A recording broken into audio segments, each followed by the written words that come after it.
السلام علیکم. کیا حال ہے آپ لوگوں کا؟ الحمدللہ.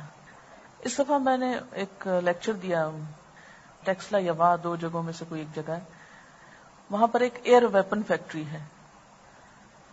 یہ چند سال پہلے بنی تھی اور پاکستان ایئر فورس کے تحت ہی آتی.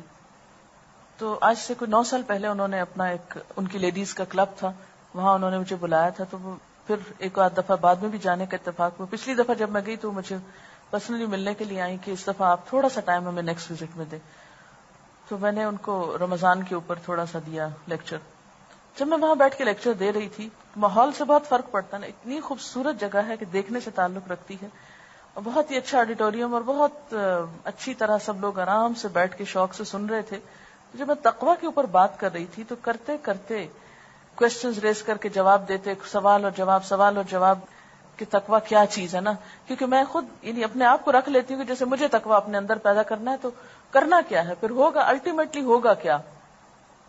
کرتے کرتے جو مجھے تقویٰ کی وہ ساری واقعات یا ساری اسپیچ تو میں نہیں دہرا سکتی، لیکن جو نتیجہ یا ریزلٹ یا نچوڑ میرے ہاتھ میں آیا وہ یہ تھا کہ تقویٰ اصل میں انسان کو کانشیسنس دیتا ہے، شعور دیتا ہے، الرٹ ہو کے جینا سکھاتا ہے، دماغ اور دل کا استعمال سکھاتا ہے، غفلت کی زندگی سے نکالتا ہے. اور روزے سے کیسے پیدا ہوتا ہے؟ نہیں، کیونکہ وہ کہا گیا نا کہ آپ پر روزے فرض کیے گئے تاکہ تم میں تقویٰ پیدا ہو. تو وہ کیا چیز ہے جو پیدا کرنا ہے روزے نے ہمارے اندر؟ تو بنیادی طور پر یہ ہے کہ جب روزے کی حالت میں ہم ہوتے ہیں، ہم کچھ کھانے لگتے ہیں تو ہم کہتے ہیں اوہ نہیں، میں روزے سے ہوں. اب یہ ایکسرسائز، یہ ٹریننگ کیا ہے؟ آپ کچھ کھانے کی طرف ہاتھ بڑھاتے ہیں تو آپ کو فوراً کیا خیال آتا ہے؟ میں روزے سے ہوں. کوئی خوشبو آتی ہے کھانے کی تو آپ کو کیا خیال آتا ہے؟ میں روزے سے ہوں. آپ کو غصہ آتا ہے تو آپ سوچتے ہیں اوہ میں روزے سے ہوں. کوئی بات زبان پہ غلط آنے لگتی ہے تو آپ سوچتے ہیں میں روزے سے ہوں، میں روزے سے ہوں. یہ جو دن میں کئی دفعہ اپنے آپ کو آپ کہتے ہیں، تو اس سے آپ کو کیا چیز بیدار ہوئی؟ آپ کے اندر شعور بیدار ہوا نا، آپ جاگے. تو مجھے تو یوں محسوس ہوا کہ تقویٰ دراصل ایک تو پوری مخلوق میں سے اللہ تعالیٰ نے انسان کو سب سے اچھا بنایا، اور انسان کی باڈی میں سب سے عمدہ ترین چیز کیا رکھی؟ اس کی عقل اور دماغ اور شعور. تو انسان جانوروں کے لیول پہ کب آتا ہے؟ ان شر الدواب عند اللہ الصم البکم الذین لا یعقلون. اللہ کے نزدیک جانوروں میں بدترین جانور کون ہے؟ وہ بہرے گنگے لوگ ہیں جو عقل استعمال نہیں کرتے، عقل سے کام نہیں لیتے، شعور استعمال نہیں کرتے.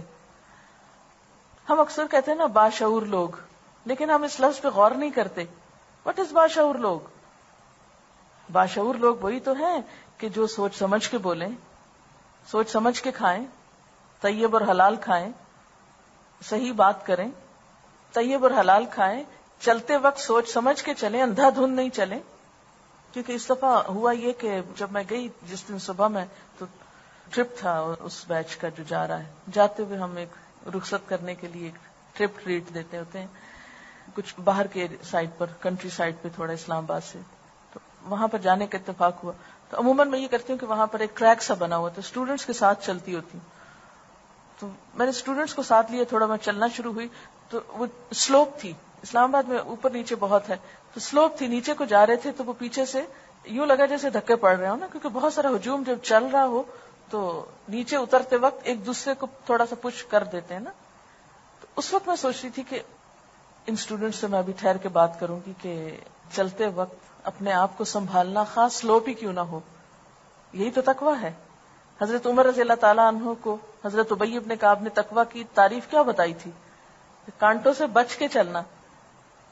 اب ہم جب دین پڑھتے ہیں، نماز روزہ، یہ جب ہمارے اندر تقویٰ پیدا کرتا ہے تو یہ اصل میں کیا بنا؟ ہماری ٹریمنگ کر رہا تھا، اس طرح کی گرومنگ کر رہا تھا، اس طرح کا ہمیں تیار کر رہا ہوتا ہے کہ بات میں دھکے نہیں دینے، چلتے ہوئے دھکے نہیں دینے، سنبھل کے چلنا ہے. آپ صلی اللہ علیہ وسلم کی چال، سیڑھیاں جب اترتے چڑھتے تھے پاؤں گھسیٹ کے نہیں چلنا، جوتے پٹخا کے نہیں چلنا، یہ سارے ادب دین کے ہیں.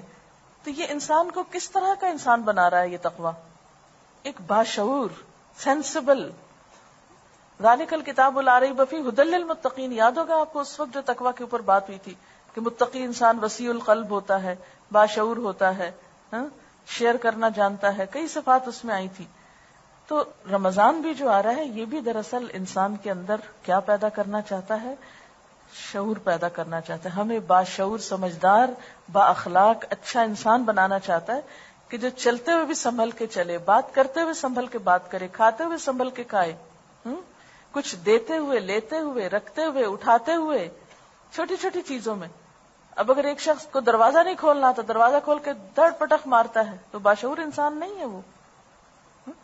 ایک جانور کے ایکشن میں اور ایک انسان کے ایکشن میں فرق ہونا چاہیے. میں نے ایک جگہ پر دیکھا کہ کچھ بھینسیں کھڑی تھی نا، تو بھینس اگر کھڑی ہے، امیجن کر سکیں آپ، اگر اوریجنل کہیں نظر آئی، یہاں میرے خیال دوری ہوتی ہے کراچی کے اندر والی سائڈ پہ تو آپ نہیں دیکھ پائیں گے، تو آپ نے دیکھا ہوگا کہ وہ بیچاری کھڑی رہتی ہیں نا، کھڑی رہتی ہیں اور آنکھیں بھی کبھی کبھی بند کر لیتی ہیں، اور بالکل ایک بے شعوری کی اور ایک لا علمی کی کیا ہو رہا ہے دنیا میں، اور بھینس کے آگے بین بجانے والا محاورہ. اور تو میں سوچتی ہوں کہ کچھ لوگ اس لیول پہ جیتے ہیں نا، اور جو ہو رہا ہے دنیا میں ہوتا رہے، اور ہمارا ایک ہی کام ہے چارہ کھا لینا اور دودھ دے دینا. اس کو تو اللہ نے اسی لیے بنایا، وہ تو اپنی اس میں بھی اطاعت کر رہی ہے. لیکن اگر ہم بھی بھینس کے لیول پہ جیے صرف کھانے پینے کے لیے اور چند اسی طرح کی بے شعور زندگی بسر کرنے کے لیے، تو ہم نے کیا زندگی بسر کی، کیا پایا؟ تو میں سوچ رہی تھی کہ اگر مسلمان ایک رمضان میں مقصد پالے روزے کا تو یہ ساری قوم سینسیبل ہو، یہ گندگی کے ڈھیر اٹھ جائیں گلیوں بازاروں سے. یہ بڑے بڑے جو ہم نے پولوشن اس کی بھی جو پھیلائی ہوئی ہے نا دیواروں پہ لکھنے کی، اور پچھلے دنوں تو کچھ زیادہ ہی تھی، یہ دیواروں پہ لکھا نہ جائے، یہ ٹریفک کا سب قانون خود ہی ٹھیک ہو جائے. یہ جتنا ادھم اور ہلڑ بازی اور یہ سب بے شعور ہونے کی وجہ سے ہے. تو ہماری تو عبادات اتنی خوبصورت ہیں کہ وہ ہمیں شعور دیتی ہیں، لیکن ہم روزہ بھی رکھ لیتے ہیں اور کوئی شعور نہیں آتا ہم کو، کیونکہ تقویٰ نہیں پیدا ہوتا نا. وہ تو ایک بس ایکسرسائز کرتے ہیں، ہم سویرے شام کچھ کھا لیتے ہیں، پھر ایک خاص وقت تک کھاتے ہیں، پھر چھوڑ دیتے ہیں. بس بھوکا پیاسا رہنے کا نام. آپ صلی اللہ علیہ وسلم نے کیا فرمایا؟ من لم يدع قول الزور والعمل به فليس لله حاجة ان يدع طعامه وشرابه. جس نے روزہ رکھ کے جھوٹ بولنا اور جھوٹ پہ عمل کرنا نہیں چھوڑا تو اللہ کو اس بات کی کوئی حاجت نہیں کہ کوئی شخص بھوکا پیاسا رہے. روزہ کسی کو بھوکا پیاسا رکھنے کا نام نہیں ہے. ٹھیک ہے نا؟ اوکے. سبحانک اللہم وبحمدک نشہد ان لا الہ الا انت نستغفرک ونتوب الیک. والسلام علیکم ورحمۃ اللہ وبرکاتہ.